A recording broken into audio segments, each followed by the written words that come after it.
자, 특별히 오늘 진행되는 이 양성평등 토크쇼는 우리 사회의 젠더 이슈에 대한 그 MZ 세대들의 관점, 또 기성세대들의 생각 등 서로 공감하고 소통하는 그런 기회가 되지 않을까 싶습니다. 자, 아울러서 우리 미래 세대가 꿈꾸는 넥스트 양성평등은 또 어떤 모습일지, 그리고 또 어떻게 가야 하는지 아주 솔직담백한 대화를 나누는 그런 시간이 됐으면 하는 바람이 듭니다. 여러분들 기대가 많으시죠? 네, 많은 호응해 주시면서 함께 좀 참여를 해 주셨으면 좋겠습니다. 자, 그럼 지금부터 2022 양성평등주간 토크쇼를 시작하도록 하겠습니다. 여러분 박수 한번 또 부탁드립니다.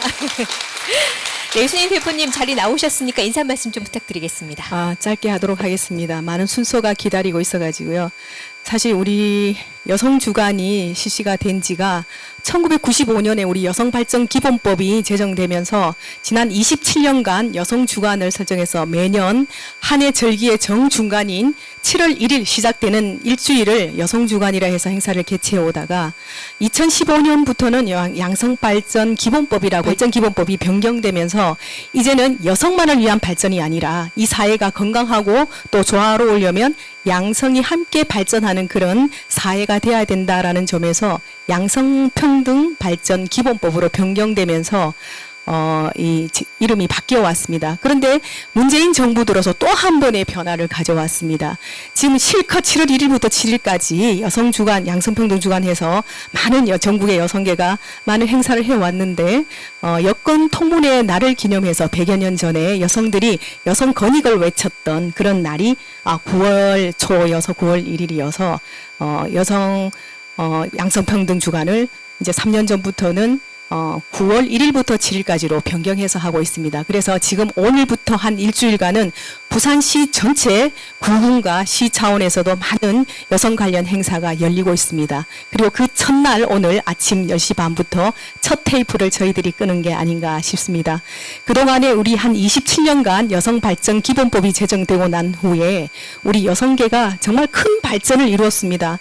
95년에 북경 여성대회를 계기로 해서 전 세계가 그 지표를 유엔에 보고를 해야 되기 때문에 우리 정부에서도 여성 발전을 위한 각종 제도를 수립하지 않으면 안 되었기 때문에 그때 이후로 가정폭력기본법, 성폭력기본법이라든가 이런 것들이 제정되고 2000년대 여성 바람이 불면서 여성 권익 향상을 위한 각종 제도도 이때 많이 생겨났습니다.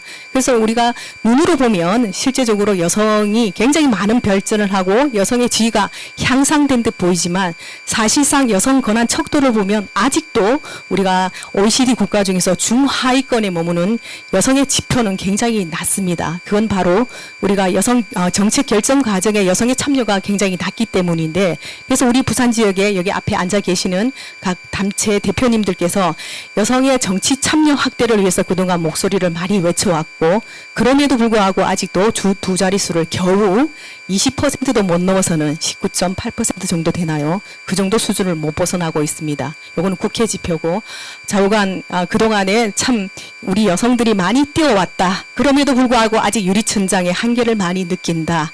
이런 점에서 오늘 우리 토론회는 기존에 우리가 봐왔던 그런 그 토론회가 아니라 바로 우리 사회 정치권이나 우리 사회에서 최근에 가장 이슈가 되었던 MZ세대들을 모시고 이 MZ세대들이 생각하는 도대체 양성평등이란 무엇이며 지금 현재 그 지표는 또 어떻게 체감하고 있는지, 그리고 정치권에서 주목하고 있는 MZ세대들의 이 사고방식, 관점은 도대체 어떻게 이루어지고 있는지, 젠더 갈등을 계기로 해서 이분들의 생각을 한번 들어보고 우리 객석과 함께 소통하는 그런 시간이 되었으면 하는 마음에서 오늘 이 토크 콘서트를 가지게 되었습니다. 중간에 또 우리 MZ세대인 끼는 재기발랄한 만능 연예인이 또 중간에 나와서 여러분들한테 기분을 살짝 또 좋게 업 시켜드릴 텐데요. 오늘 마치는 시간까지 또 함께 해주시면 감사하다는 말씀을 드리면서 주변 이제 마치고 가실 때는 선물도 준비되어 있으니까 끝까지 함께 해주시고, 또 그 옆에 리갤러리에서는 올해 처음으로 시도되는, 우리 부산 지역에서는 이런 모습을 좀 처음 봤을 텐데, 그동안 여성 인물전이나 역사 속 인물전을 하면 우리가 사진이나 이런 걸 통해서 많이 봤을 텐데요. 제가 조금 올해 생각을 좀 달리해서 웹툰으로 쉽게 만나는, 누구나 함께 소통할 수 있는 그런 웹툰으로 만나는 역사 속 부산 여성 인물전을 개최하게 됐으니까 오늘 마지막 날이에요. 있어요. 그래서 가실 때는 오늘 점심을 여기서 마련했는데 스탠딩 파티로 점심을 준비되어 있으니까 관람도 하시면서 식사도 다 하시고 갈 수 있도록 넉넉하게 준비를 했으니까 끝까지 함께해 주실 것을 부탁드리면서 제 인사 말씀을 마치도록 하겠습니다. 감사합니다. 네, 자 그럼 지금부터 오늘의 주제인 젠더 문화와 관련 권유리아 부산 외국어대 만호교양대학 교수님을 모시고 먼저 흔들리는 젠더, 도대체 젠더가 무엇인지 한번 기조 발표를 경청해 보도록 하겠습니다. 박수로 맞아주시기 바랍니다. 안녕하세요. 부산 외국어대학교 권유리아입니다. 반갑습니다. 흥을 이렇게 치어업 해주셔서 감사드립니다. 좀 더 오래 하셨으면 어떨까 이런 생각이 드는데 너무 짧았어요. 예순희 대표님 너무 기획을 깜짝 쇼를 잘 해주신 것 같아서 제가 오늘 흔들리는 젠더라는 제목으로 이렇게 하고 준비를 했는데 여전히 우리는 가장자리, 지금 태풍이 올라오고 있다고 하는데 가장자리에 있는 것 같아요. 근데 어떤 분이 그런 말을 했거든요. 그러니까 진정한 반역은 변경에서만 가능하다라고 말을 해서 어떻게 생각하면 우리가 흔들리고 있는 이 상황을 뭐 긍정적이라고 말하기는 어렵지만 이거를 역이용할 수 있는 그런 상황을 우리가 한번 고민해 보고 그 자리가 이 자리가 아닌가 그런 생각을 하거든요. 그러니까 물의 그 어떤 기념이 우리가 지금 이런 양성평등 정책 토론회를 하잖아요. 근데 이 토론을 하는 것 자체가 우리가 평등하지 않다라는 것을 증명하는 거거든요. 그러니까 기념하라 그러면 증명할 것이다. 그러니까 여성의 날이 있다는 건 여성이 여전히 소수자라는 것이고 물의 날이 있다는 거는 물이 부족하다는 거고 책의 날 책을 안 읽는다는 거기 때문에 양성이 이면 답은 나온 것 같아요. 평등한가? 평등하지 않습니다. 흔들리고 있는데 그래서 저는 오늘 저에게 주어진 시간이 15분이라고 하셨어요. 15분에 맞춰서 한번 해보겠습니다. 이런 순서로 할 건데요. 저번에 비슷한 자리에서 한 적이 있어서 한번 보셨던 분도 계실 거란 생각이 듭니다. 요새 이제 젠더리스 사실 시간이 조금 많으면 제가 많은 자료를 이렇게 보여드리고 싶은데 젠더의 종류가 많아지기 시작했어요. 예전에는 저희가 이렇게 여성, 남성이라는 표현을 썼거든요. 여기 이제 왕언니들이 많이 계시잖아요. 그러니까 우리가 이제 사실 여성이란 말을 들은 것도 얼마 안 되고 저도 예전에 권양이라고 불렸었어요. 권양 이렇게 하세요. 그래서 저는 권양이 아니고 권유리아입니다. 권유리아 씨로 불러주세요. 이렇게 했더니 건방지다고. 그래서 제 이름을 부르는 게 그렇게 건방진 일인가? 요건가? 이런 생각이 들었는데 이제 여자 남자란 단어를 쓰다가 이제 여성 남성으로 바뀌기 시작했고 이제 급기야는 이제 어느 순간에 젠더라는 단어가 이제 사실 우리 사회에 일상화된 건 얼마 되지 않아요. 근데 그 젠더가 이제 여성과 남성의 이분화이죠. 근데 최근에는 가장 먼저 한 게 이제 뮤지컬계에서인데 젠더리스, 젠더 크로스. 그러니까 젠더 크로스라는 거는 젠더 크로스 캐스팅은 뭐냐면요. 여자 배역에 남자를 캐스팅하는 거고요. 예. 마이크 소리가요. 제가 어떻게 목소리를 이렇게 크게 하면 될까요? 네? 네. 이 정도면 될까요? 네. 그러니까 젠더 크로스 잘 들리시죠? 네. 그러면 볼륨을 좀 올려주시겠습니까? 치어업 해주세요. 예.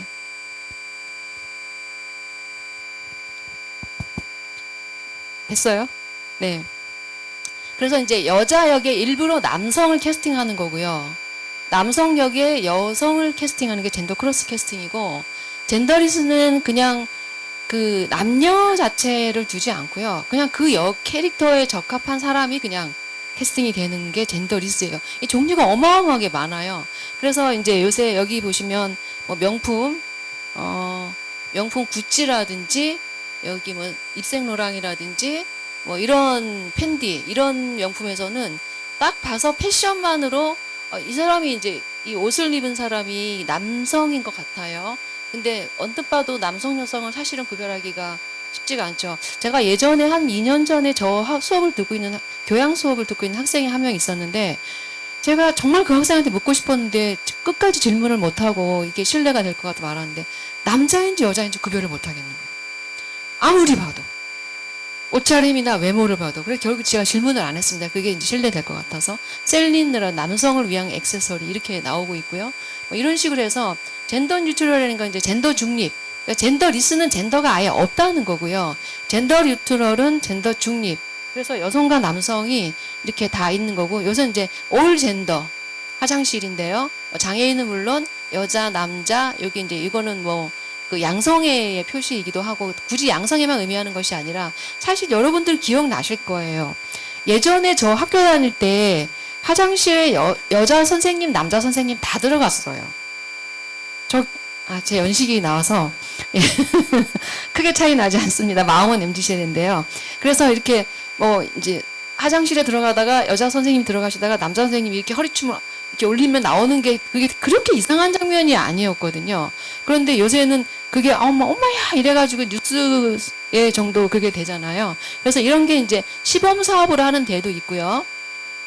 그 다음에 제가 어제 이제 자료를 조금 더 찾아봤는데 호주에는 젠더 공교육이 있는데 우리가 지금 여성 가족부잖아요. 그게 남성 가족부가 아니거든요. 그러니까 가족과 우리가 이걸 유표황이라 그러거든요. 그러니까 여자 간호사란 말을 쓰지 않습니다. 근데 남자 간호사. 그러니까 앞에 어떤 단어가 등장한다는 것은 그게 유표, 표시가 있는 거고 그 표시가를 달고 있는 사람이 약자라는 뜻인 거예요. 그러니까 남자 간호사는 여자 간호사 중에 소수이니까 약자고 여자 의사. 그리고 우리가 꼭 얘기를 하다 보면 의사가 여잔데 이런 말을 한 번씩 하는 걸 일상적으로 좀 들을 수가 있어요. 그래서 이제 여성 가족부에 여자가 앞에 붙는 거는 여전히 여성은 가족의 영역의 사적인 존재라고 우리가 규정하는 그런 개념이 있는 것이고요. 그래서 그 안에서 이게 호주에도 이게 있다는 거고 사실 참 깜짝 놀랐는데 최근 자료입니다. 그런데 그 왜 이 얘기를 제가 하냐면 가정 내에서 여성과 남성의 사회적 역할이 젠더 역할이 명확하게 정해지다 보니까 거기서 이제 가정 내 폭력이 일어나고 여자는 핑크색, 남자는 파란색. 지금도 뭐 아이들 뭐 한 살 뭐 돌이라든지 100일 선물 되면 여자아이는 핑크색, 방 가면 막 이렇게 핑크색 돼 있고 뭐 이렇게 하잖아요. 그러니까 그런 것들이 이제 나중에 성폭력, 가정폭력의 원인이 되고 그러니까 이 성별 고정관념이 성폭력, 가정폭력의 원인이 되고 그래서 이제 정규 교육과정의 첫 해인 5살부터 17살까지 이게 이제 관계교육이나 성의 고정관념 깨기 그 교육을 공교육에서 하는 거예요. 우리는 이거를 가정교육에서 사적으로 진행을 하고 안 하는 집들도 많이 있는 걸로 알고 있어요. 그런 것들. 저도 교수이지만 교수사에서도 여전히 성에 대한 고정관념이 있고 그거를 하는 사람들을 긍정적으로 바라보는 시선들이 많이 있거든요. 아마 저는 의원님들도 그런 거를 가지고 느끼고 있을 거라고 생각해요. 우리가 의식화가 됐기 때문에 의식적으로 할 때는 아니지만 현실에서 아주 디테일한 구석 들어가면 그런 것이 눈에 보이는 경우가 있거든요. 요거는 한 4, 5년 정도 된 건데 호주의 여건입니다. 우리나라는 지금 여건법에 보면 트랜스젠더인 경우 예를 들면 하리수 같은 사람들 성전환 수술을 한 사람은 성전환 수술 첨부서를 여권에 첨부해서 해야 출국과 입국이 됩니다. 그런데 지금 호주에서는 그 메일, 피메일 우리도 이제 그 적게 되어 있잖아요. 근데 인디터미네이트는 저는 결정하지 않았어요. 라는 말은 굉장히 광범위한 의미를 가지고 있어요. 그러니까 저는 여자이고 남자이고 이 이분법을 떠나서 이 젠더의 범위가 진짜 어마어마하게 넓거든요. 지금도 생기고 있어요. 그래서 그냥 어떤 것도 결정되지 않았다라는 거를 체크하면 그냥 통과할 수 있는 그런 것들이 있어서 이게 한 4, 5년 된 자료입니다. 그래서 우리도 이런 부분들을 이제 고민해야 될 것이 아닌가. 사실 지금 양성평등이지만 조금 더 얘기가 조금 더 진전되는 선진국이라면 성평등 사실 그게 양자를 못 빼고 있는 거잖아요. 쪽으로 나아가야 되는데 우리가 왜 이제 가족이라는 가족 제도잖아요. 가족은 본능이 아니고 어떤 사회적 필요에 의해서 만들어진 거입니다. 그래서 시스템을 사랑 질문 하나 드릴까요? 깜짝소 나중에 선물 주실 수 있으세요? 우리나라 사람들이 사랑이란 단어를 러브란 단어, 영어 러브, 번역이 사랑인데 그 당시에는 연애로 들어왔거든요. 언제부터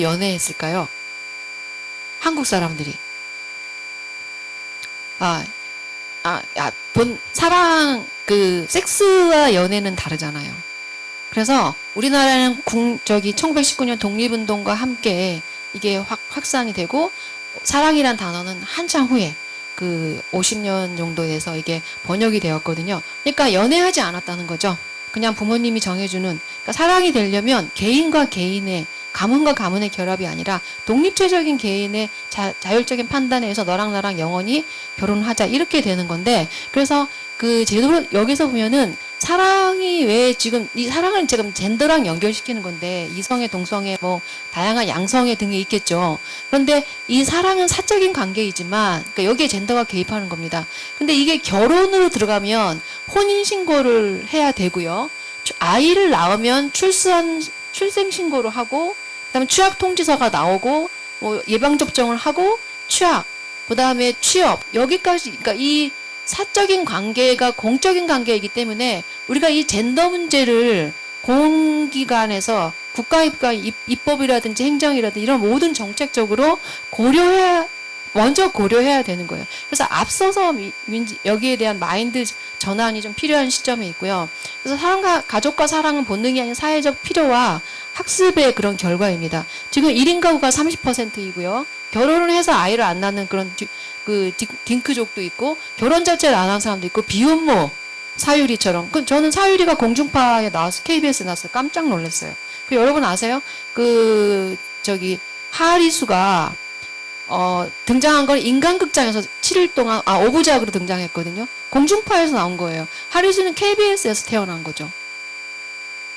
굉장히 이거는 의미심장한 부분인 겁니다. 그래서 1인 가구가 30%가 되게 되면 1인 가구는 남녀의 성 역할이 필요가 없어지는, 사회가 이거를 지원해주고 있거든요. 세탁기가 등장하고, 전자레인지가 있고, 빨래방이 있고, 뭐 등등등 여러 가지, 여기요가 있고, 뭐 요기요가 있고 하니까 남녀의 성 역할은 경제화와 연결되어 있는데, 그러다 보니까 젠더 다양성이라는 것이 사람들의 마인드가 깨이고 하면서 등장한 거예요. 그러니까 사회적 어떤 필요가 뒷받침되고 있는 거죠. 그래서 요즘 사회를 액체 사회라고 말합니다. 아무것도 결정되지 않은 사회. 그러니까 이거는 실수로 결정하지 않은 게 아니라, 우리가 현대 사회를 울리히 백은 이런 말을 하잖아요. 위험 사회라고 말하는데, 위험은 문명의 실패가 아니라 문명이 성공한 결과다. 문명이 성공했기 때문에 위험이 등장한 거다. 핵이라든지 엘리베이터 끼임 사고라든지 이게 다 문명의 결과잖아요. 그러니까 액체 사회는요, 어떤 것도 정착하지 않고, 이삿짐 센터가 이제는 아예 하나의 직업이잖아요. 그리고 재혼이 많아지고 있죠. 이거는 남녀가 뭐 부도덕하거나 불륜해서가 아니라, 윤리적으로 타락해서가 아니라, 한 사람과, 만약에 우리 평균 연령이 500년이다. 그러면 결혼을 100살에 했어요. 그럼 400년 동안 한 배우자랑 사실 수 있나요? 아마 진지하게 고민하시지 않을까 싶어요. 그렇죠. 평균 연령 60세를 기준으로 결혼했으니까 30년 살다가 한 배우자랑 산 건데, 이게 우리가 100세 시대가 되면 적어도 40세 결혼 60년까지 하는데 골골골 110년이 있잖아요. 그러니까 우리가 거기에서 이제 다양한 개인들의 욕구가 생기기 시작하는 거거든요. 그래서 현대사회는 사냥꾼의 사회이고, 자기의 어떤 사회적 필요에 영향받지 않고 자아의 필요에 따라 움직이고, 유동적으로 바뀌는 현대인데, 이 변덕과 불안과 위험과 불확정성은 현대의 본질인 거예요. 실패가 아니라, 이게 실패라는 게 뭐 좋다 나쁘다 이런 의미가 아니고, 그냥 우리 사회가 원래 그런 사회라는 거를 입법하시고 정책하시는 분들이 필요한 겁니다. 국적을 바꾸는 것도 이제 자연스러운 일이 된 거죠. 이렇게 성 전환하는 것도 처음에는 난리를 쳤는데 이렇게 또 된 거죠. 베를린 영화제에서는 이제 나무주연상, 여우주연상을 없앤다고 하죠. 그냥 연기상을 이제 마련하고 있습니다. 이게 2020년 기사니까 2년 됐겠죠. 그래서 젠더 스펙트럼의 변화, 물론 이 젠더는 그 젠더가 아닌데 어차피 연결하는 거라 제가 이렇게 가지고 왔어요. 이렇게 해가지고 연결해서 다른 걸로 비포와 애프터가 달라질 수 있게. 성은 본능이 아니라 사회적 필요에 의해서 학습된 자아 정체성의 한 가지 표현 방식이에요. 그러니까 과거에는 우리가 이렇게 남자랑 결혼해야 돼, 여자는 남자랑 결혼해야 돼, 남자는 남자랑 그냥 큰일 났다, 뭐 이렇게 막 동성애하면 집안이 망하고 뭐 그런 것들이 있는데, 제가 이걸 옹호하려고 얘기를 하는 게 아니라 옹호한다 안 옹호한다 차원이 아니라 지금 사회가 이런 자아 정체성을 그리고 우리는 지금 왜 멀티 페르소나라고 말해서 유재석이 하나의 유재석이 아니라 드럼도 치고 가수도 하고 막 이렇게 하잖아요. 그러니까 그런 것들인 거죠. 그래서 젠더 플럭스라고 해서 젠더의 강도가 예를 들자면요 이렇게 되는 거죠. 오늘 저는 월요일인데 여자 100%로 할 거예요. 저의 오늘 페르소나는 여자 100%입니다. 그런데 화요일은 젠더 느낌을 안 주는 거죠. 제가 학생들 앞에 섰을 때는 여교수가 아니라 그냥 교수로 서는 거죠. 그래서 젠더 느낌이 없고 그 다음에 이제 어떤 모임에 가서는 아예 그냥 젠더 느낌이 없는 행동을 하는 거라든지 뭐 예를 들면 뭐 이렇게 해서 이렇게 그날그날 달라질 수 있는 그런 젠더의 플럭스 이런 현상이 나타나고 젠더 퀴어라는 건 이제 원래 퀴어라는 건 소수의 뭐 독특한 이런 뜻이지만 우리나라에는 퀴어 하면 그냥 앞에 젠더밖에 안 붙어요. 그러니까 성소수자라는 개념으로만 쓰고 있거든요. 그래서 에이젠더는 젠더가 아예 없고 그러니까 그냥 젠더 자체를 생각하지 않는 거. 뭐 젠더리스는 또 이제 에이젠더랑 비슷한 거고요. 뭐 이런 형태의 바이젠더 양성의 자, 트라이젠더는 이렇게 제3의 성이 또 있다고 주장하는 사람도 있습니다. 팬젠더는 모든 성을 다 자기 안에 가지고 있는 거고요. 뭐 젠더 플루이드는 그때그때 바뀌는 거예요. 그러니까 요 둘의 차이는 모든 성을 가지고 있는데 그 중에 그러니까 인정하는데 그 중에 하나를 그냥 결정하는 거예요. 이거는 계속 아까처럼 10% 100% 이런 식으로 바뀌는 겁니다. 그래서 우리가 그 이분법 사실 이분법은 젠더뿐만이 아니잖아요. 우리가 그 뭐 공산주의 민주주의의 그걸 엄청나게 우리가 냉전 시대를 오래 겪었잖아요. 지금도 여전히 그렇고 그래서 이분법적인 것이 갖고 있는 그런 문제점들은 이 젠더만의 문제가 아니어서 젠더도 그 이분법은 혐오를 만들어내는 거죠. 우리는 이렇게 해요. 가장 좋은 것을 만들기 전에 가장 나쁜 걸 먼저 만들어요. 가장 나쁜 것을 먼저 만들어야 가장 좋은 것이 성립이 되거든요. 그래서 적을 먼저 만들고 그 다음에 아군을 만드는 거예요. 순서는 적이 먼저인 거죠.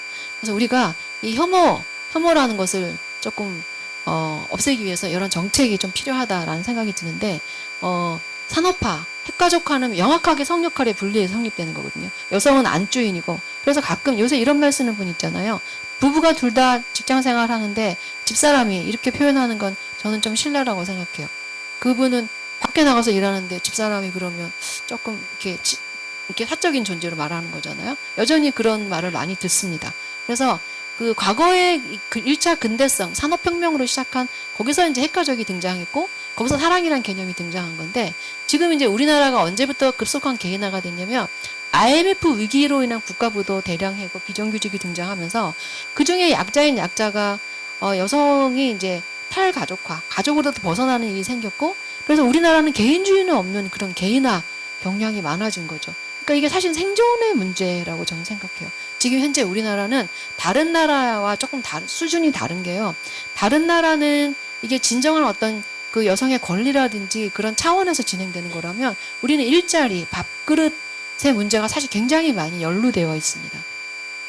그래서 과거에는 표준화된 생애사 이렇게 결혼하고 몇 살에 결혼하고 몇 살에 아이 낳고 이제 너희들도 애를 낳아야지 뭐 아들은 하나쯤 있어야지 뭐 이렇게 하다가 요새는 알아서 만들어 나가는 생애사로 아까 사냥꾼의 시대라고 액체사회라고 말했잖아요. 그래서 21세기형 하나의 대안을 이제 말씀을 드리면 유일하고 특별한 사람을 향하고 결혼해서 성별 분업 속에 사는 관계가 아니라 사람이 아니라 관계지향적인 그런 사회로 우리가 나아가야 된다. 그러니까 관계지향적인 사회. 이건 연구 혹시 관심 있으신 분들은 제가 출처를 밝혀놨으니까 한번 보시고요. 그래서 1차 근대성이 낭만적 사랑이라면 이제 합류적 사랑. 그러니까 이 낭만적 사랑은 두 남녀가 사랑해서 결혼한 그런 관계라면 이제는 그냥 같이 모여 사는 젠더 그래서 여기는 성별 분업이 있고 여기는 협동하는 관계고 이성애적 관계라면 여긴 다양한 관계, 다양한 민족. 지금 우리나라 민족주의 교육하지 않죠. 그래서 이렇게 다양한 형태의 가족이 있는 거죠. 이거 우리는 이렇게 말했잖아요. 결손가족. 상처 주는 표현이죠. 결손가족이 뭐 한부모 가족 이런 말 쓰는데 그냥 부모가 꼭 둘이어야 된다는 것도 한번 고민해야 될 필요가 있고요. 이렇게 동성애 그냥 부부 아예 없는 가족 이런 게 있어서 사실 정상 가족이라는 건 없다는 거죠. 요새 참 이게 MBN인데 제가 이거 보고 깜짝 놀란 게 이것도 이제는 그래서 독일에서는 왜 그 고등학생이나 중학생이 이렇게 성관계해서 아이 낳는 게 문제가 되니까 하지 마라 하니까 안 되는 거예요. 그래서 아예 학교 엘리베이터 안에 그 저기 콘돔 끼는 법을 아예 아이들에게 가르치거든요. 예. 그러니까 우리가 지금 현실을 받아들여야 되니까 하지 마라 해봐도 계속 하는 거예요. 우리가 인터넷을 막을 수가 없어요. 그래서 이제는 이거를 해서 이건 굉장히 놀라운 진전이다는 생각이 들고요. 이게 지금도 사유리, 아까 비혼모죠. 그래서 우리나라는 인정하지 않은데 일본에서 정자기증을 받아서 한 건데 우리나라는 부부가 없는 상태에서 정자기증은 불법이다. 해서 일본에 가서 해서 논란을 피해간 건데 사실은 우리가 이제 인구도 줄고 있잖아요. 그래서 이민을 지금 정책적으로 받아들이려고 준비하고 있는데 우리가 이거를 법의 가족들로 하면 그 고등학생들이 낳은 아이를 법 외의 사람으로 만들면 결국 인구 문제도 해결이 안 되고 뭐 인구 문제 때문이 아니지만 이제 생활 동반자법을 논의할 시점이다. 우리나라는 직계 혈족만 병원에 가면 이렇게 수술 동의서를 쓸 수 있잖아요. 네. 그런데 이제는 혼인과 혈연이라는 틀에 갇힌 이런 위탁가족 이렇게 하지 말고 고독사 문제도 사실 해결하는 데 굉장히 도움이 됩니다. 그래서 제가 찾아본 자료에 의하면 청년 1인이 결혼은 안 하고 임대주택을 신청하려고 하면 2인이 신청을 하려고 하면 결혼 안 한 상태에서 동거하고 있는 청년이 임대주택을 신청하려고 하면 1인 형태의 10평밖에 안 나온대요. 그러니까 2인이 살 수 있는 그 규모가 안 주어진다고 하더라고요, 지금. 그래서 이 사회망으로 우리가 받아들여야 되기 때문에 지금 여가부에서 한 그 자료를 보면 이게 사실 좀 놀랐습니다. 생계와 주거를 공유하면 다 가족이다. 라는 게 66%고요. 정서적 유대를 가지고 친밀하면 가족이다. 피를 나누지 않아도 뭐 이런 거. 그래서 사회적 수용도가 결혼하지 않고 동거하는 거 뒤에 우리가 토론할 때 나올 것 같아요.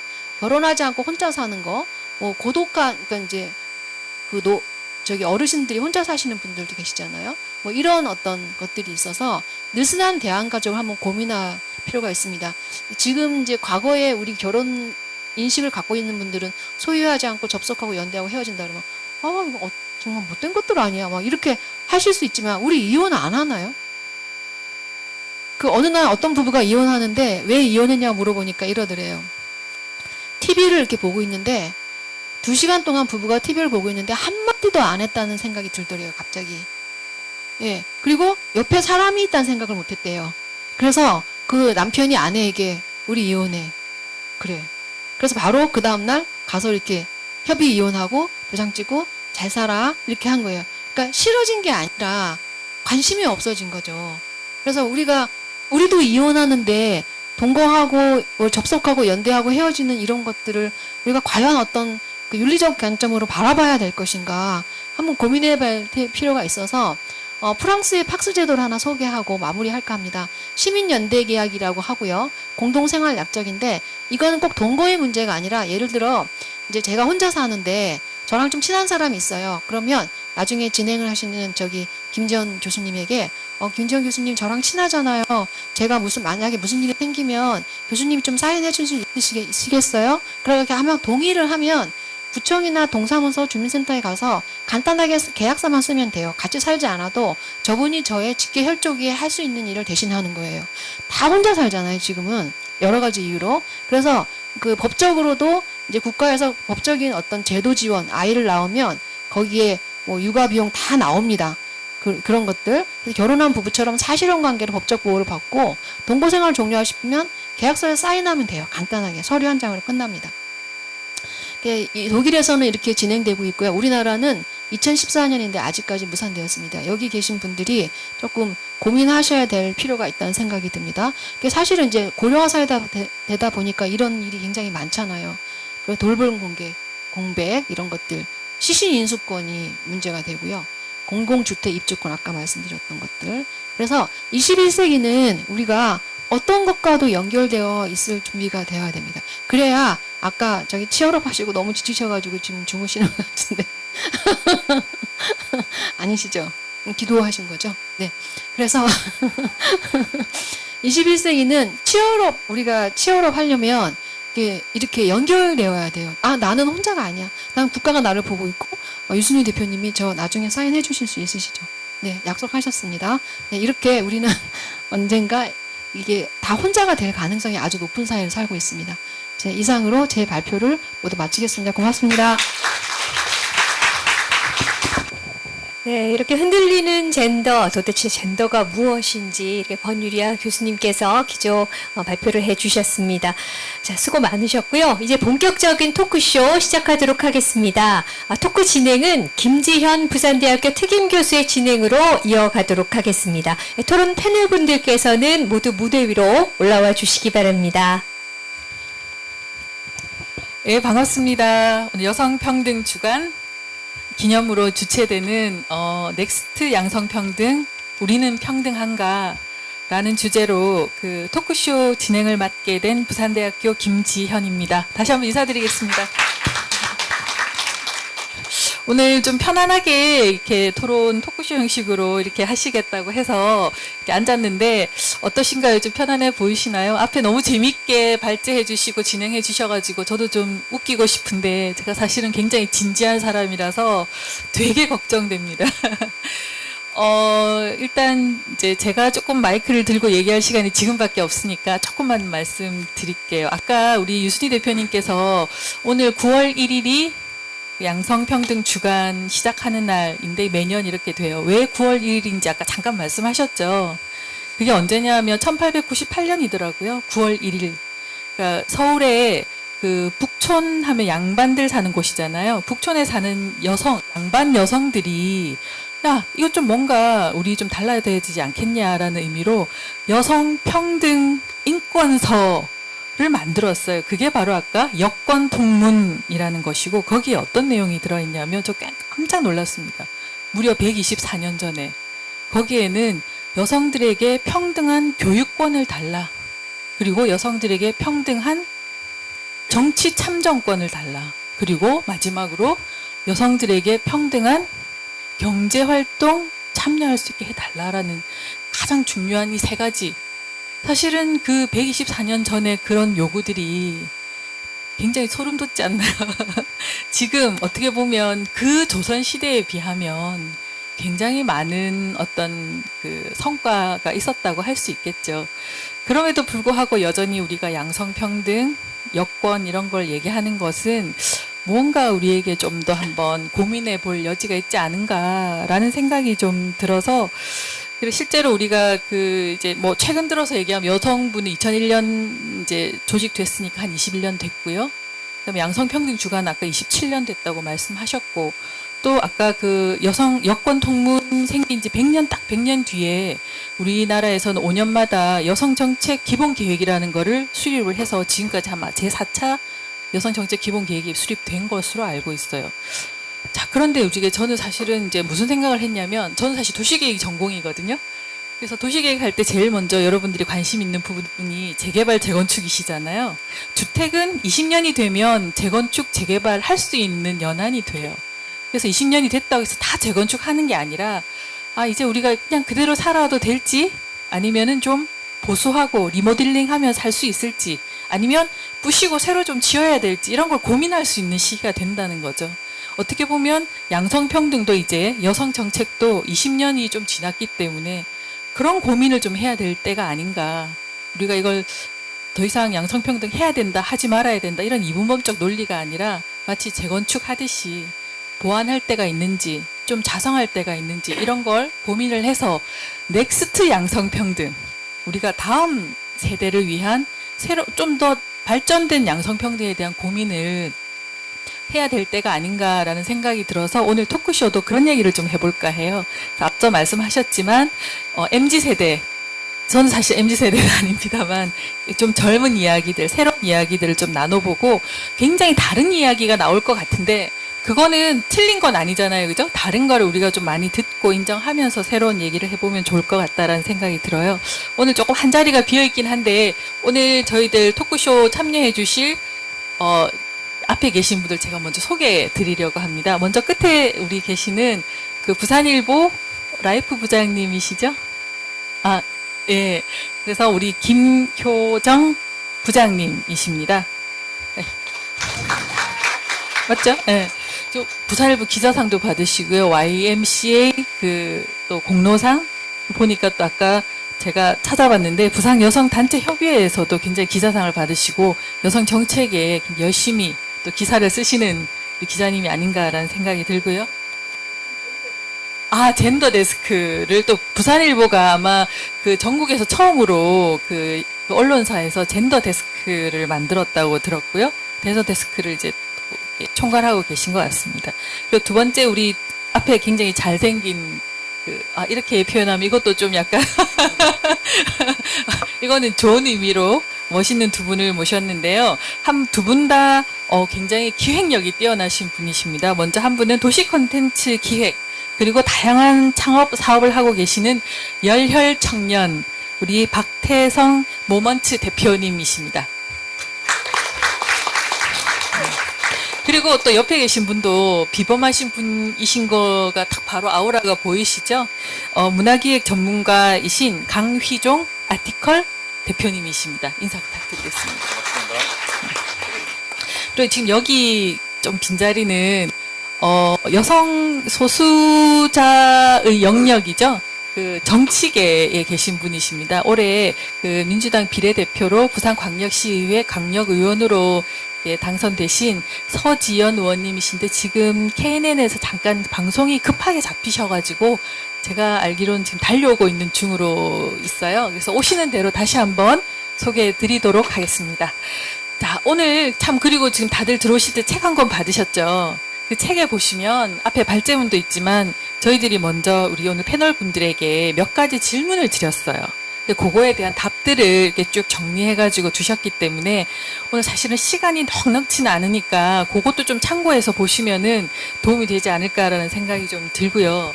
오늘 이제 저는 이제 지금부터는 진행 위주로 한번 해보려고 합니다.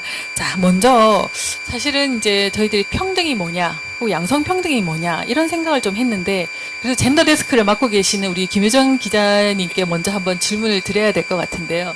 우리 양성평등 합니까? 거기에 대해서 어떤 생각이 갖고 계신지 한번 듣고 싶어요.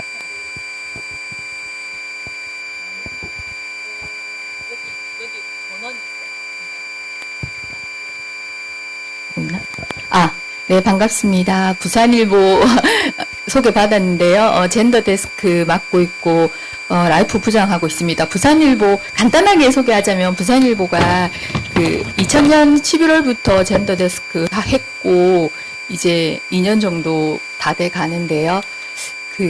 양성평등한가, 평등이란 무엇인가, 제가 젠더 데스크를 맡고 있으면서, 이거는 마지막 여성부 질문하고 똑같은데, 언론사에서 젠더 데스크가 왜 필요하냐는 이야기를 참 많이 들어요. 그리고 전국 처음에 젠더 데스크다 이야기하는데, 전국에 언론사가 정말 많습니다. 부산 같은 경우에는 신문사가 2곳이지만, 지방도시 같은 경우 작은 지방에 신문사가 20개인 곳도 많고요. 정말 그렇게 많은데, 그 많은, 따져보면 수천 개가 될 겁니다. 크고 작은 신문사 합치면. 거기서 젠더 데스크, 중앙지 모두 포함해서 지금 2곳이 있습니다. 딱 2곳이 있습니다. 정확하게 말하자면 한겨레 신문 있고, 저희 이렇게 2곳이 있는데, 이 젠더 데스크가 왜 없을까? 그 대부분이 사실은 언론사에 여전히 80에서 85%는 남자 기자들인 거죠. 반대를 하는 거죠. 그리고 왜 필요하냐라고 이렇게 생각을 하는데 그게 역으로 양성평등하지 않다라는 생각이 들고요. 더불어 그러니까 평등이라는 거는 차별이 없이 누군가에게 모두 다에게 공평한 기회가 가야 된다라고 생각을 하는데 이제 신문사의 여기자 비율도 그만큼 적고 특히 의사결정진, 간부진으로 따지면 정말 미미합니다. 정말 얼마 전에 저희 부끄러운 이야기일 수도 있는데 저희 신문사에서 부서장급 이하 이런 워크숍이 있었는데 저희 86명 중에 여자가 저하고 또 한 분 2명이더라고요. 그러니까 제가 봤을 때는 현실적으로도 그렇고 여전히 평등하지 않는 측면이 많다 이렇게 생각을 합니다. 저 우리 박태성 대표님 네. 조금 다른 생각도 있으실 것 같은데 어떻게 보면 좀 개인적인 경험 이런 걸 좀 비추어 가지고 양성평등에 대한 생각 좀 들려주실까요? 저도 그 평등하지 않다라는 것에 동의를 하는데 남녀를 갈라놓고 평등하지 않다라고 생각하진 않습니다. 일단은 저도 뭐 소수 남성으로서 있는 그룹도 있었고 또 소수 여성인 그룹에서도 다양한 뭐 공동체 활동을 했었었는데 그 중에서도 소수 여성인 그룹에서도 소수의 여성들이 리딩을 할 수 있는 경우들도 있었거든요. 너무 그런 다양성들이나 사회 진짜 케바케? 케이스 바이 케이스로 상황에 맞춰서 유동적으로 변해진 상황인 것 같고 사실 지금 MZ세대 젊은 층에서는 정말로 남성, 여성을 갈라놓고 생각하는 경우가 엄청 적어요. 근데 이제 나이가 먹어가면서 점점 규제가 많아지고 또 사회 문화에 이렇게 습득되는 게 많아지면 많아질수록 스스로 이렇게 편협해지고 스스로 이렇게 이렇게 좀 구석으로 몰아붙이는 상황들이 많더라고요. 저 역시도 그랬고 제가 이제 호주에서 공부를 했었는데 저는 백인들한테 차별을 받았다고 생각을 했었습니다. 왜냐하면 가만히 있는데 그냥 길 가는 차에서 물풍선을 맞은 적도 있었고요. 저는 이제 인종차별을 당했죠. 저는 그것도 사실 유리천장이라면 유리천장이라고 생각해요. 그래서 이거는 사실 평등이라는 것은 누려야 하는 것을 동등하게 누리는 것이라고 생각하는데 제가 행복할 수 있는 권리를 저는 추구할 자격이 있잖아요. 근데 이제 그거를 못 누리게 사회 문화적으로 혹은 외부의 어떤 그 시스템 때문에 못 누리게 됐을 때 평등하지 않다라고 생각될 수 있다라고 생각하는데 그런 부분들은 사실 상대를 존중하지 않거나 존경하지 않음으로 인해서 배려하지 않음으로 인해서 다른 사람과 나의 다름을 인정하지 않음으로 인해서 발생하는 문제라고 생각을 하거든요. 제가 그 백인 사회에서 받았던 그런 차별들도 특수하게는 이제 그 평등하지 않음을 제가 받은 거고요. 그런 것들이 극복되기 위해서는 저는 양성평등을 얘기하기보다 다른 사람에 대한 존중과 배려를 다른 사람이 가지고 있는 문화를 어떻게 존중할 수 있는가에 대한 방법론에 대해서 이야기를 해나간다면 훨씬 더 우리 사회가 빠르게 평등해지지 않을까 생각을 합니다. 저번에 제가 무슨 말씀을 드렸냐니까 이렇게 사회 사업을 하시면서 굉장히 불합리한 부분이 있었다라는 얘기를 하시는데 잠깐 그거 해주시겠어요? 네, 일단 제가 봤을 때는 제가 이제 위로 봤을 때는 저는 저희 그 엄마 아빠가 계시면 아빠가 훨씬 불쌍하시거든요.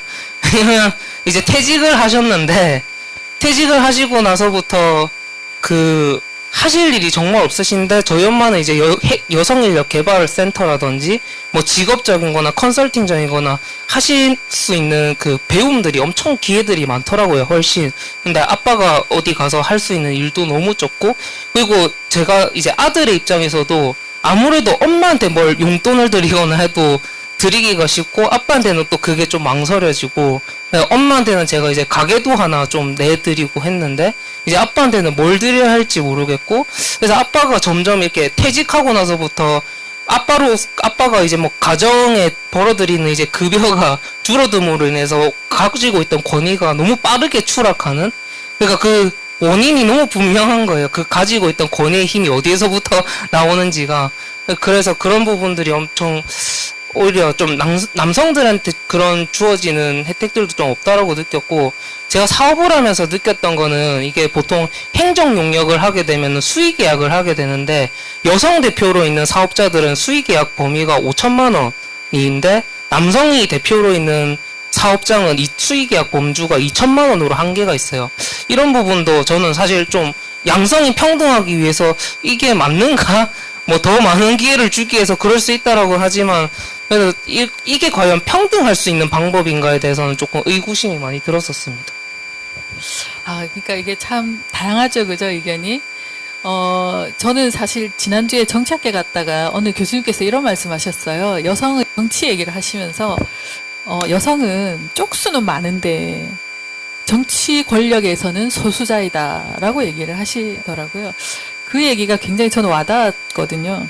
아까 좀 전에 그 호주에서 느꼈던 그 뭐라 그러죠? 그 인종차별은 조금 소수 인종이기 때문에 차별을 받은 것이라면 쪽수가 작기도 하고 조금 그 열등하다라고 무시하는 이런 면이 있었다면 여성은 사실은 절대로 쪽수로는 밀리지 않잖아요. 지구의 반이 여성인데.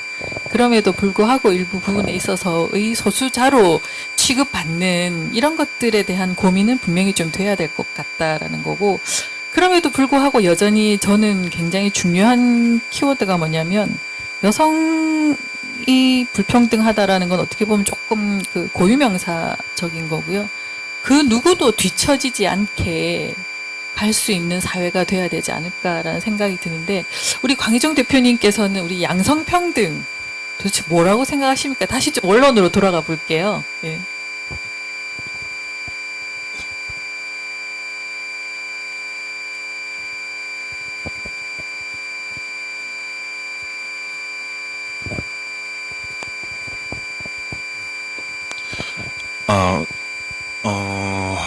일단 지금 뭐 양성이 평등한가에 대한 질문에 대해서는 뭐 결론적으로 말씀드리면 저는 개인적으로 평등하지 않다라고 생각을 합니다. 이제 이게 양성이라는 것이 어느 한쪽이 이제 뭔가 약자로서 뭐 한쪽이 강자로서의 이제 양성이 평등하지 않다라는 문제라기보다는 남자와 여자, 그러니까 두 성은 다르거든요, 사실. 이게 뭐 생물학적으로도 그렇고 이제 뭐 정서적으로도 그렇고, 이제 방금 이제 앞서 나왔던 문제들 모두 이제 이 다르다는 게 문제인 것 같아요. 이게 인종이 됐든 성이 됐든 이 다르다는 거를 이제 인정을 하고 못하고의 문제라고 생각을 하는데, 양성 문제 또한 그렇습니다. 그래서 제가 이제 각자가 타고난 기질이 다르다고 생각을 해요. 이제 남성은 기본적으로 이제 같은 조건에서 봤을 때 뭐 정말 유전적인 영향이나 뭔가 그걸 다 빼놓고 남녀로만 봤을 때는 뭐 누가 더 힘이 센가, 아무래도 남성분들이 이제 같은 조건에서 같은 활동을 한다면 좀 더 이제 힘쓰는 쪽은 남성들이 더 잘하고 좀 더 세심하고 이제 그런 부분은 여성분들이 더 뛰어난 부분들도 있고, 근데 꼭 그렇다고 이게 성에 따라서 그렇지는 않다고 생각하거든요. 남성 또한 굉장히 보통 일반적인 여성들보다 더 세심한 분들도 계시고, 뭐 이제 근력 차이 또한 여성분들이 더 강하신 분들도 계시고, 이게 개인의 차이로 가는 것이지 이제 뭐 성의 문제나 아니면은 뭔가 인종의 문제나 뭔가 그런 문제는 저는 아니라고 생각을 합니다. 네. 되게 그 조금 완화해서 말씀하시는 거 아닌가라는 생각이 좀 드는데, 아마 자료집을 좀 보시면 좀 더 깊은 의견을 드릴 수 있으실 것 같아요. 좀 구체적인 얘기를 한번 들어가 볼까 합니다. 아까 좀 전에 잠깐 언급은 하셨는데, 우리 김효정 기자님, 이 사회활동 이제 오래 하셨잖아요. 예. 유리천장 있다고 생각하십니까? 전 있다고 생각을 합니다. 뭐, 그, 예들을 보면, 뭐, 아까 잠깐 저희 회사 언급도 했는데, 실제로 여성들이 진출을 많이 한 거 맞습니다. 그리고 많이, 요즘에는 여자들이 더 이득을 보는 게 아닌가라고 했는데, 근데 아까 교수님도 얘기를 하셨는데, 저는 문제가 여성들이 진출을 많이 했다고 하지만 어떤 의사결정을 할 수 있는 리더라든지 그런 어느 정도 흔히 말하는 그런 데는 너무나 여성들의 진출이 여전히 부족하다. 그렇기 때문에 뭐 일례로 제가 얼마 전에 그 서울우유 광고가 굉장히 문제가 된 적이 있습니다. 뭐 아시는 분은 있을지 모르겠는데, 숲에 여성들이 막 뛰어놀고 있었습니까? 뭐 쉬고 있었습니까? 그러다가 어떤 남자가 엿보죠. 한참 엿봤는데 그 여성들이 갑자기 젖소로 다 변합니다. 서울 우유 광고였는데 저는 그 광고를 보고 깜짝 놀랐습니다. 어떻게 2022년을 산 우리들한테 이 현실에서 여자들을 여전히 젖소로 보는 저 상황은 뭐지라고 해서 저는 되게 놀라고 불편했는데, 문제는 사실 광고라는 거는 어마어마한 돈이 들어가고 그게 집행되기까지 정말 많은 절차를 거칩니다. 저희도 신문 하나 나가기 위해서 많이 거치는 것처럼. 또 놀라운 거는 그 광고가 그렇게 뭐 억대가 넘을 수도 있고 어떤 건 뭐 수십억이 들어가기도 하는데요. 그게 그렇게 뻗어서 나왔을까? 알고 보니까 그 회사의 그 결정을 할 수 있는 의사 결정을 할 수 있는 그 뭐죠 운영진들의 여자가 하나도 없었던 거죠. 그러니까 대다수의 그 중년 이상의 그 남자들은 그게 하나도 이상한 게 아닌 겁니다. 그렇기 때문에 이 예에서 마찬가지로 저도 사실 그 저희 그 데스크에 여자가 저 혼자인데 가끔 이제 회의에 들어가죠. 그 신문에 이 기사를 크게 올리자고 하는데 이상한 대목이 좀 있습니다. 근데 거기 열 몇 명은 모릅니다. 그게 왜 이상한가? 이거 이상하지 않냐고. 이거 보면 여자에 대한 묘한 그런 까는 게 있는데 이거를 아무도 눈치를 못 챕니다. 그래서 제가 회의 들어가면 자주 하는 말이 나만 불편한가? 이런 말을 정말 많이 하거든요. 그래서 저는 이 유리천장이라는 게 이런 게 그 뭐 작은 예일 수도 있고 하나의 어떤 튀어나오는 예일 수도 있는데 그 서울우유 광고처럼 유리천장이 여전히 존재하기 때문에 뭐 며칠 전에 본 뭐 삼성 계열의 인원이 1000몇 명인데 여자는 0.2%라고 그러더라고요. 물론 이제 그쪽에서도 많이 해서 여성들의 이제 여직원 비율은 여성의 비율은 30몇 %인데 의사결정에 있는 임원진은 0.2%라는 거죠. 그런 식으로 유리천장이 존재하기 때문에 여전히 의사결정으로 갈 수 있는 여성들의 비율은 각 뭐 봤을 때 너무나 미미하다. 그렇게 생각을 합니다. 그렇죠. 아까 우리 좀 전에 아까 그 학교의 여선생님들이 대부분이다 뭐 이런 얘기를 아까 우리 조정희 대표님께서 말씀하셨는데 제가 사실은 그 국립대 사범대학을 나왔거든요. 저희 입학할 때 한쪽 성이 80%를 못 넣는다 입학할 때 그런 규정이 있었어요. 근데 저희 학과가 그때 국립대 사범대는 굉장히 한참 그 사람 작게 뽑을 때여서 15명이었는데 저희 과에 여학생이 12명이에요. 나머지 13명은 뭐다? 남학생이에요. 80%, 20%인 거죠. 근데 이제 문제는 그걸 어떻게 아냐면 시험 성적을 시험 치고 나면 항상 13등, 14등, 15등을 이 친구들이 하는 거예요. 근데 문제는 졸업하고 나면 여학생들은 전부 다 저희 때는 사실은 입학할 때 졸업하면 선생님 시켜주는 학번이었는데 이 후배들 보면 전부 다 임용고시 쳐서 여학생들은 다 선생님이 되고 남학생들은 사립대학교에서 시험 안 치고 다 뽑아가는 거예요. 왜냐면 워낙에 남 선생님이 없으니까. 이것도 어떻게 보면 약간의 좀 이게 참 또 이 그 유리천장과 또 다른 사례가 아닐까라는 생각이 드는데 유리천장의 문제가 사실은 굉장히 여성들에게 현실적인 문제고 앞으로 좀 더 물론 여자니까 임원시켜줘 이런 의미이기보다는 능력을 키워서 또 경쟁을 했을 때 성적인 차별을 안 받아야 된다라는 의미가 있다면 전 두 분께 그걸 한번 여쭤보고 싶어요. 남성들이 생각하는 여혐, 여성 혐오 그거에 대해서 조금 두 분 다 한 번씩 말씀해 주시면 어떨까라는 생각이 드는데요. 저는 이게 너무 심한 불편함을 느끼는 마음에서부터 비롯된다고 생각하거든요. 저희가 이제 회사를 운영하다 보면 사실 디자인 용역도 맡기도 해요. 어떤 특정 여성 실무자들과 이게 결정권자들이 많은 단체에 그 디자인을 하게 됐는데 그냥 일러스트레이션 자체가 그 저희 여성 직원이 이제 그 여성이 장갑을 낀 일러스트레이션을 해서 결과물로 보냈는데 왜 남성은 장갑을 끼지 않았는데 여성에게는 고무장갑을 끼워놨느냐. 색깔도 빨간색이 아니었어요. 그런데 저희가 그걸 막 엄청 하나하나 모든 요소를 다 기획하고 목적을 두고 만든 게 아닌데 거기서 이제 불편함을 느끼시더라고요. 그리고 이제 뭐 일러스트레이션이 들어가 있으면 남자가 2명이고 여자가 1명이면 왜 남자는 2명이고 여자는 1명의 캐릭터를 넣느냐. 이제 그런 데서부터 불편함을 느끼시는 것들에 대해서 저는 그게 좀 불편했거든요. 이제 용역을 맡아서 하는 회사에서 그걸 뭐 남자를 2명을 넣고 여자를 1명 일부러 넣어서 남성의 우월성이나 이런 걸 강조하는 메시지가 전혀 아니었어요. 그냥 저희가 이제 디자인에 맞게 템플릿에 맞게 그냥 균형적으로 넣다 보니까 이게 지금 1명이 더 들어갈 수 없어서 남성 2명과 여성 1명이 들어가게 된 형태였는데 거기에 엄청나게 많은 의미 부여를 하시더라고요. 그래서 일단 저희는 뭐 돈 받고 하는 입장이니까 다 수정을 해드리긴 했는데 그러한 것들이 오히려 더 서로를 좀 존중하지 못하게 만드는 건 아닐까, 혐오를 만드는 게 아닐까 이런 생각을 했어요. 크게 의미를 두지 않았는데 그러면 이게 잘못된 거면 그게 잘못됐다고 편안하게 말하고 이게 이상한 것 같다 이렇게 느껴진다 내가 느끼는 걸 말해주시면 될 것 같은데 이제 이건 잘못됐다 왜 이렇게 하느냐 이런 식으로 나오니까 좀 이렇게 싸움이 일어나지 않나 이런 생각을 합니다. 약간 차이가 있긴 있어요, 그죠?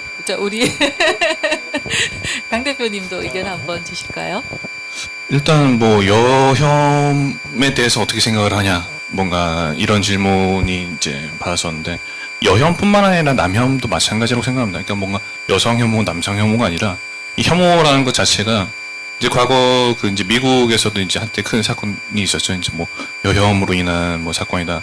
뭐 이제 남성이 여성을 뒤에서 이제 둔기로 이제 가격한 그런 사건이 있었는데 그게 여혐에서 온 거고 또 이제 뭐 지금 뭐 인터넷 커뮤니티에서도 뭐 이제 페미니스트 집단들 또 남성 뭐 그런 집단들 이렇게 있는데 저는 그런 이제 남혐, 여혐 이런 것 또한 정말 개인적인 문제라고 생각을 하고 과거 어린 시절부터 성장하기까지 그 중간 과정에서 그 각자 개인이 어떠한 모종의 사건을 겪으면서 상처가 된 케이스라고 생각을 합니다.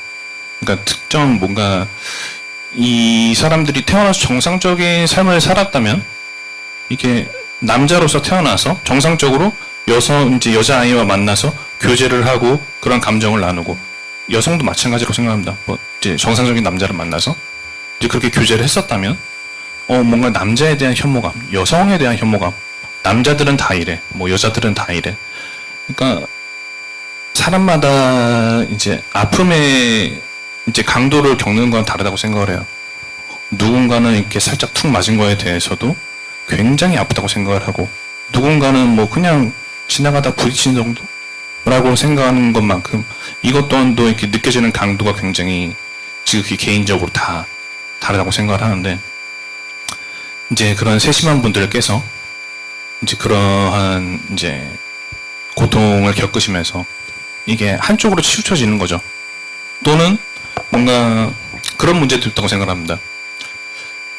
내가 더 나은 상대를 만나기 위해선 저 또한도 노력을 해야 된다고 생각을 해요. 근데 어떠한 노력도 하지 않고, 그러니까 상황이 오길 기다리는 사람들, 뭔가 제가 정말 더 멋진 여성을 만나기 위해선 제 능력을 더 키워야 되고, 뭔가 이런 것들이 당연한데 내 현재 상황에만 안주를 하고 그렇게 오지 않는 상황에 대해서 이 상대에 대한 분노, 왜 남자들은 뭐 이쁜 여자를 좋아해, 여자들은 뭐 그런 말 하잖아요. 뭐 어리고 young and handsome rich 막 이런 얘기 하잖아요.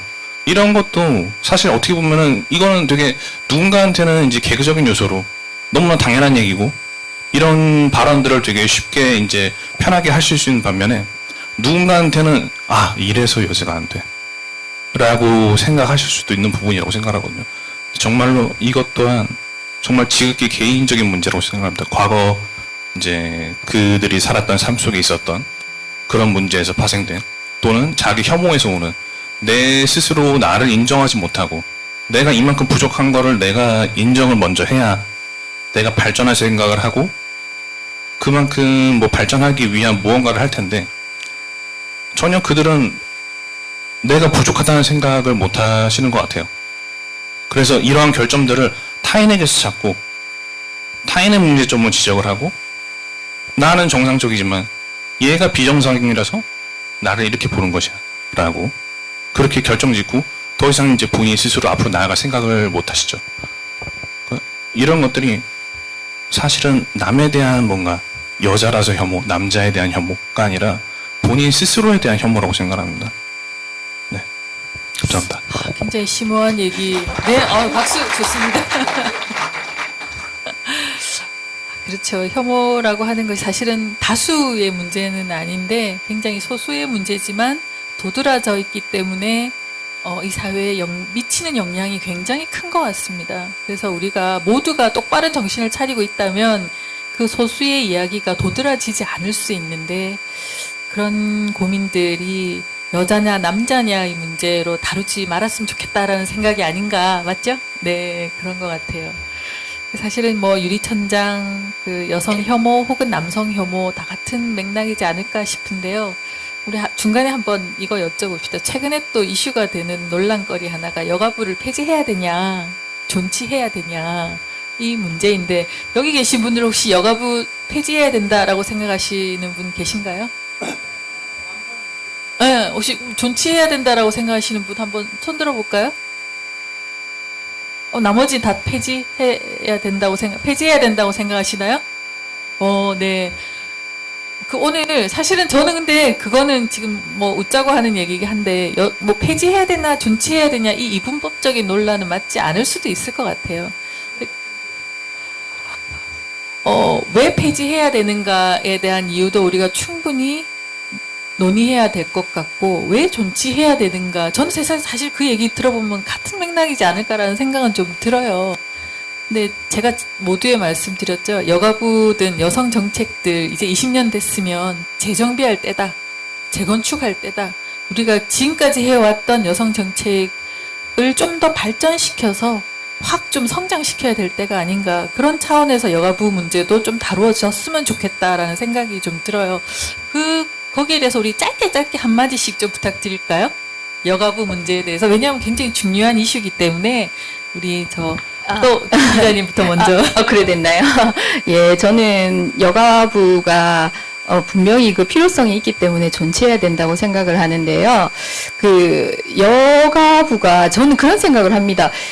저는 글쎄 여성 기자를 오래 하면서 여가부가 처음 탄생할 때부터 뭐 어떤 일을 해왔고 이런 걸 짚어오면서 누구보다 여가부의 일에 대해서 잘 알고요. 그래서 제가 봤을 때는 분명히 여가부가 단순히 여성만을 위하고 여자들이 잘 나가게 도와주는 그런 거는 아닙니다. 뭐 이렇게 짚어봤을 때 여가부가 하는 어떤 가족적인 그런 영향이라든지 뭐 청소년에 대한 영향이라든지, 그거는 뭐 남녀 구분할 것 없이 모두에게 해당되는 영역이다. 다만 봤을 때 여가부가 이렇게 공격을 받고 이렇게 폐지에 대한 이야기가 나오는 거는 많은 사람들이 여가부가 했던 일을 모르는 것이 아닌가. 저는 여성단체라든지 이것도 이제 여성신문사가 하는데, 여자들의 특성이라고 표현하는 게 맞는지는 모르지만 여자들은 일을 굉장히 잘한다, 실속 있게 잘한다, 여성들이 하는 행사를 가보면 일을 아주 잘한다. 근데 이 좋은 행사가 왜 안 알려지고 기자는 왜 나 한 명밖에 없을까? 왜 KBS나 MBC나 다른 신문사는 안 올까? 여자들은 일을 잘하는데 그 일을 잘하고 행사를 준비하는 그거에 집중한 나머지 자기들이 뭐를 하는지 자랑하는 걸 잘 못하는 것 같다. 저는 여가부도 정말 이 필요한 일들을 해왔는데 이거를 국민들한테 어떤 일을 하고 이 일이 왜 필요한지 알리는 작업을 못했다. 그거는 여가부가 못한 거다. 이런 생각이 들고요.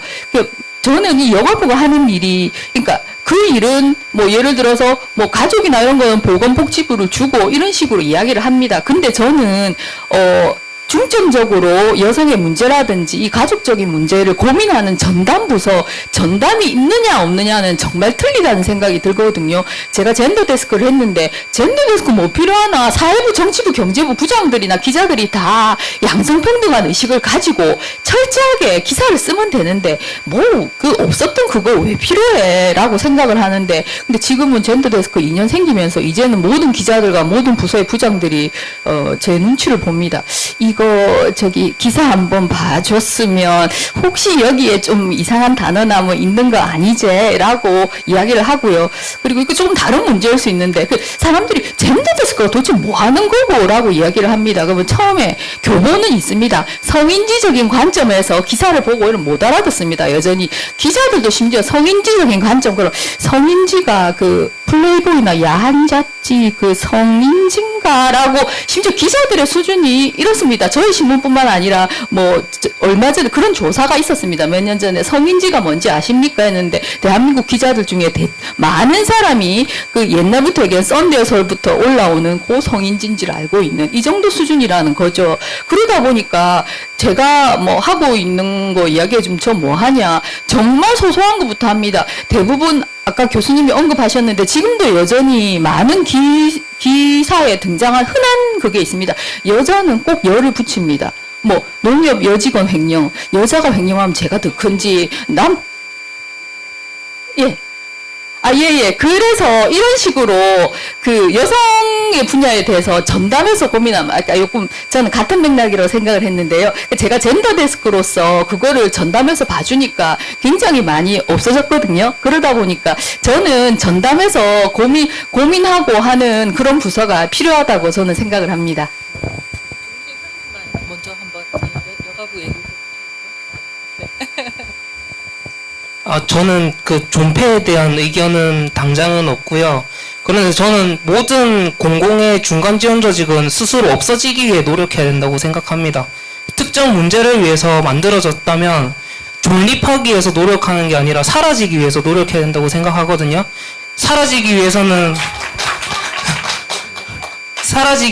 명확한 정량적 목표가 필요합니다. 예를 들면 아까 전에 그 여성들의 정치적 참여가 부족하다면 지금 국회의석을 한 50% 정도는 여성으로 채우는 걸 여성가족부의 목표로 두자, 이런 정량적이고 분명한 목표를 세워놓으면 언젠가 이게 사라지거나 업그레이드 돼야 되는 시기가 우리를 알 수가 있잖아요.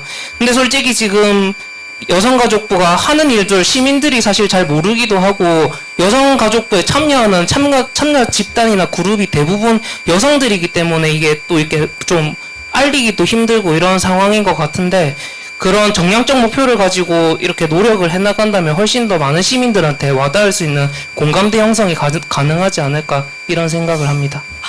지금 사실은 토론이 저희에게 원래 주어진 시간은 45분이었어요. 근데 지금 저희들이 이제 한 30분 조금 안 되게 토론을 했는데, 그래도 지금 가장 많이 플로어에서 이렇게 반응을 해주시는 거 아닌가라는 생각이 드는데, 혹시 질문 내지는 짧게 의견 주실 분 계신가요? 네네. 네. 어떡하죠? 마이크를, 네.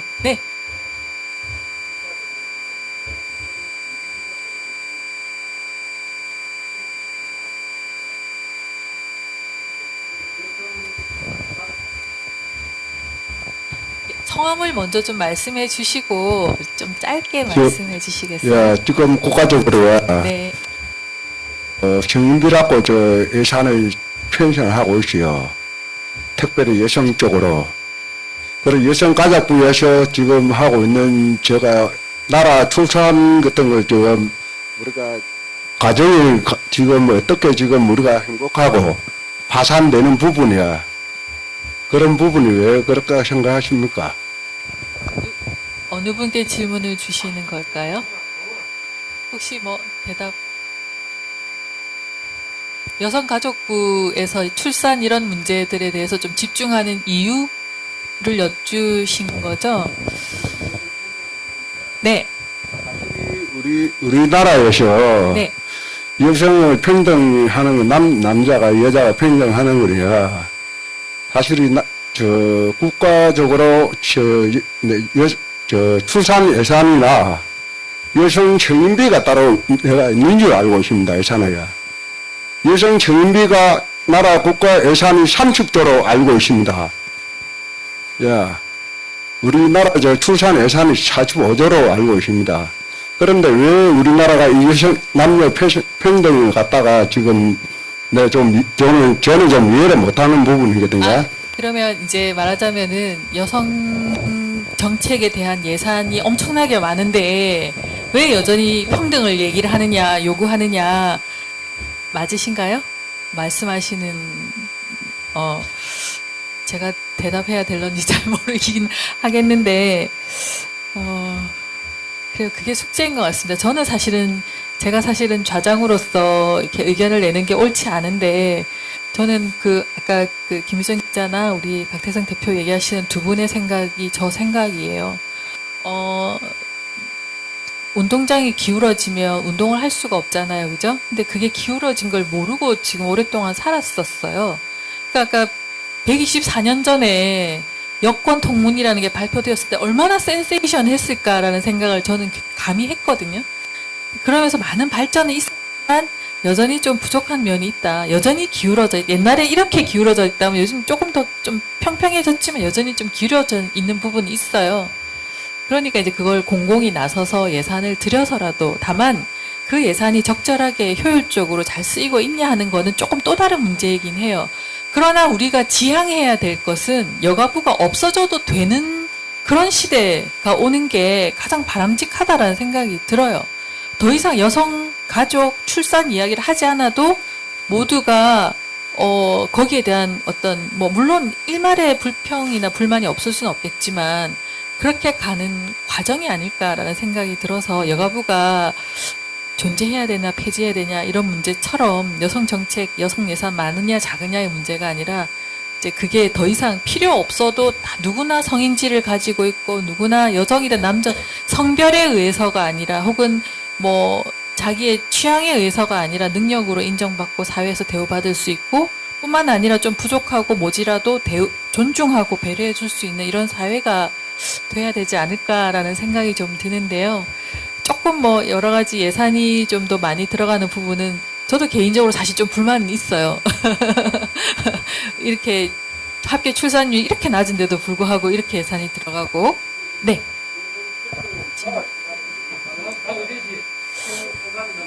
예, 그 얘기는 사실은 아주 정답은 없는 것 같아요. 여기 먼저 아까 질문 요 두 분 질문만 받고 질문해 주시겠어요?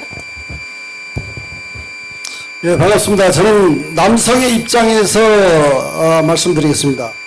지금 양성평등을 바라면서 여성가족부가 왜 존재해야 되나? 남성가족부가 있어야 됩니까? 없잖아요. 그리고 남성과 여성의 그거는 지금 기회는 다 동등하잖아요. 여성한테 적게 불평등, 불이익을 준 게 있습니까? 능력의 차이입니다. 여성이 뛰어나면 더 국회에 많이 질주할 수 있습니다. 그래서 지금 그 양성평등을 원하면서 여성가족부가 존재하느냐 안 존재하느냐 이거는 조금 저는 당연히 폐지가 돼야 된다고 생각합니다. 지금 모든 여성이 양성평등을 원하면서 그 여성가족부를 유지해야 된다. 이거는 이치 안 맞는다고 생각을 합니다. 저 남성의 입장으로서 봤을 때는. 감사합니다. 예, 그 의견 굉장히 존중합니다. 저는 다른 거지 틀렸다고 생각하지는 않아요. 아까 좀 전에 말씀드렸다시피 지금 많이 좋아지긴 했지만 여가부가 처음 생겼을 때 여성들에 대한 여러 가지 기울어진 운동장들 그것들 때문에 시작을 한 거고 그래서 이제는 조금 사실은 배꼽 시계가 많이 울렸죠. 밖에서 많이 음식들이 식어가고 있지 않을까 싶은데 굉장히 달려왔습니다. 마무리를 하려고 해요. 자, 그런데 우리 저 제목 있죠? 그럼 다음 세대 넥스트 양성평등 우리는 과연 평등한가 해서 그럼 우리가 앞으로 양성평등 정책 아까 여가부든 남성부든 그런 것들에 대해서 짧게 한 1분씩만 의견 좀 주시고 마무리할까 합니다. 네.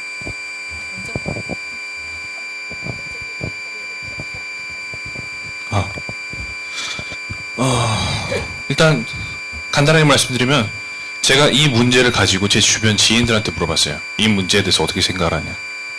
일단 양성 평등한가? 라는 질문부터 다들 질색을 하시더라고요. 이미 이 질문부터 자체가 갈라놓는 거다. 그리고 여가부의 존치, 앞으로 뭔가 그런 부분에 대해서 여가부는 사실 저도 여가부가 어떠한 일들을 했는지는 잘 모르겠어요. 이제 많은 분들이 불평하셨던 게 지하철에서 이제 임산부나 뭔가 노약자 이제 우선시에 앉을 그런 자리는 너무 좋다고 생각을 해요. 그런 건 너무 필요한 거고. 근데 다만 여성 전용 주차장. 남자들도 운전 못하는 사람 엄청 많거든요. 그런 부분. 그리고 가장 중요한 건 과연 여성들이 여가부의 이제 존재로서 자부심을 느끼세요? 여가부가 있어서 우리가 이렇게 지금 안전한 이런 세상을 살고 있다.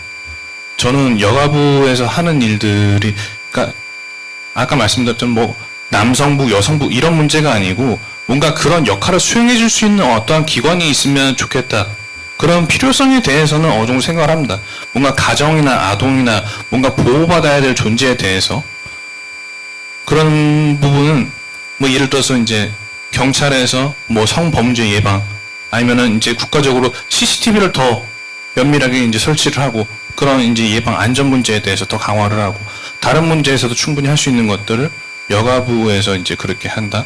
뭐 그런 문제는 사실 잘 모르겠고. 네. 저 뭐 제 생각 여기까지입니다. 감사합니다. 이제 양성평등 이제 그 다음 넥스트 시즌 다음 시즌 양성평등에 대해서 혹시 네, 일단 좀 제 입장에서 결론을 지으면 저는 양성평등은 하다. 하지만 평등하진 않다라고 생각을 합니다. 양성평등에 대한 논의를 진행하기엔 우리 모두가 너무 평등하지 않은 사회를 살고 있고 저 역시도 뭐 어떤 그룹에서는 뭐 차별을 받고 있고 남성으로서도 차별을 받는 구간들이 많아지고 있고 그렇기 때문에 양성평등에 대한 논의보다는 더 앞서 나간 평등에 대한 이야기들이 필요하다라고 생각을 하고요. 여기 저희 어머니 또래들이 많으셔가지고 제가 하는 제 이야기를 하게 되면 엄청 걱정을 많이 하실 텐데 저는 지금 여자친구와 동거를 하고 있습니다. 그리고 6마리 강아지와 1마리 고양이랑 같이 살고 있거든요. 아기를 지금 극혐하기 시작하시자 이렇게 하시는 게 그게 저는 편견이라고 생각을 해요. 제가 꾸리고 싶은 삶이고 저는 제가 인생에서 이루고 싶은 목표가 너무 많고 그래서 한 가정을 책임지고 아직 그럴 자신이 없어요. 제가 아기를 낳고 그 아기를 행복하게 해줄 자신이 없어서 아직 결혼에 대한 생각이 없고 그래서 저희 엄마가 언제 결혼하냐 이제 저희가 강아지 생일 파티를 해주거든요. 그럼 이제 세상이 거꾸로 돌아간다고 막 욕을 하시고 하시는데 그런 것도 좀 인정을 해주시고 이런 좀 다양한 문화들을 저도 처음에는 강아지한테 무슨 돈을 이렇게 쏟아 했는데 제가 실제로 강아지를 키우면서 그 문화를 받아들이니까 지금은 애견 동반 카페를 연산동에서 운영하고 있거든요. 그 돈도 애견을 통해서 많이 벌어요. 그래서 엄마 용돈도 드리고 그러니까 이제 엄마가 지금은 강아지를 예뻐하세요. 참 친하셨는데 그걸로 돈 벌고 용돈도 드리고 하니까 또 엄마도 시선이 좀 많이 바뀌시더라고요. 이렇게 그 하나하나 좀 이렇게 웃으면서 해결할 수 있는 사회가 되었으면 좋겠다라고 생각합니다. 네. 저는 오해를 좀 풀었으면 좋겠다 이런 생각을 하는 게 어디 가서 젠더 데스크로 하면 제가 굉장히 파이팅 투지 넘치고 여자가 무조건 이겨야 되고 남자들 다 깔아뭉겨야 되고 굉장히 이런 오해를 받습니다. 근데 저는 남성 여성 양성평등 이게 어느 하나 이기고 어느 하나 지는 게임은 아니는 흔히 이야기하는 100대 빵이는 게임은 아니라고 생각을 해요. 아까 제가 나만 불편한다 이렇게 얘기했는데 굉장히 자연스러움을 찾아가는 과정이어야 되고 편해지는 과정이어야 된다고 생각을 해요. 아까 말했듯이 저도 공감하는 부분인 게 이 사람에 대한 존중이 있으면 된다. 돌아갔는데 제가 젠데스크한테 지금 사실은 그래 얘기 안 합니다. 나는 인권 데스크다 이야기하는 게 어떤 누구에 대해서도 차별이 돼서는 안 된다라고 해서 내가 여성만 보지 않겠다. 나는 어린이에 대한 표현이 이상해도 이거 차별, 성소수자에 대한 게 이상해도 요거 문제 있다. 장애에 대한 게 이상해도 문제 있다. 어떤 식으로든 어떤 거로 봤을 때도 사람에 대한 배려와 존중이 없는 표현은 문제가 있다라고 지적을 해서 나는 인권을 다지겠다라고 얘기를 하거든요. 같은 개념이라는 생각이 들어요. 양성평등, 평등에 대한 문제도 결국은 서로가 서로를 존중하고 배려하면서 불편하지 않게 다 같이 잘 살아가는 누구 하나도 소외되지 않도록 서로가 배려해주고 가야 된다. 그런 측면에서 보면 어떨까 생각을 합니다. 네, 그렇습니다. 사실은 오늘 그 책에 보시면 제일 첫 질문이 평등이 뭐라고 생각하세요? 라는 질문입니다.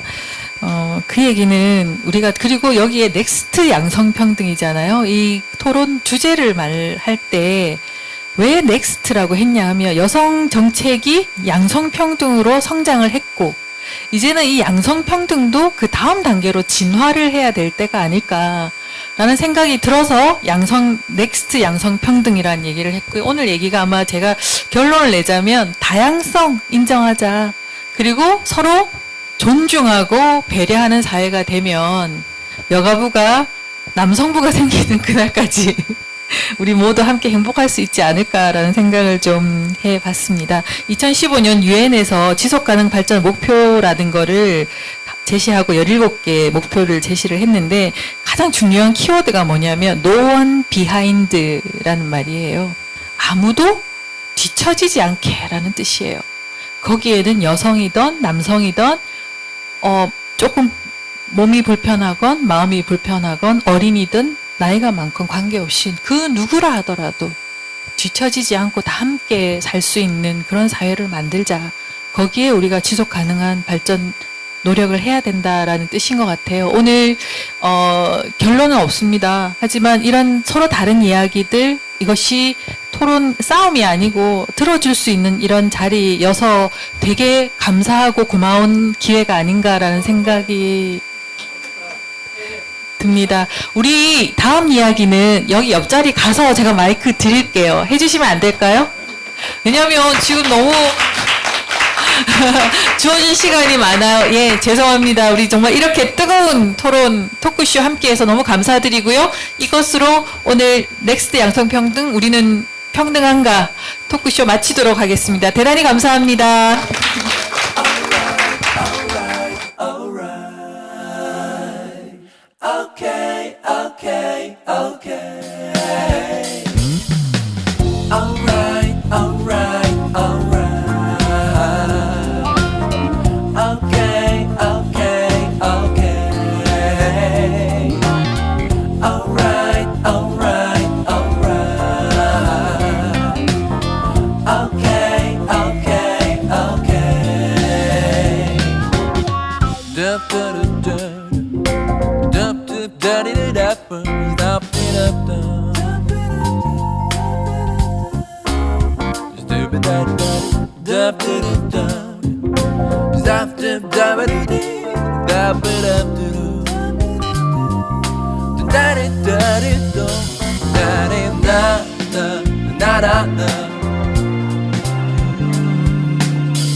na na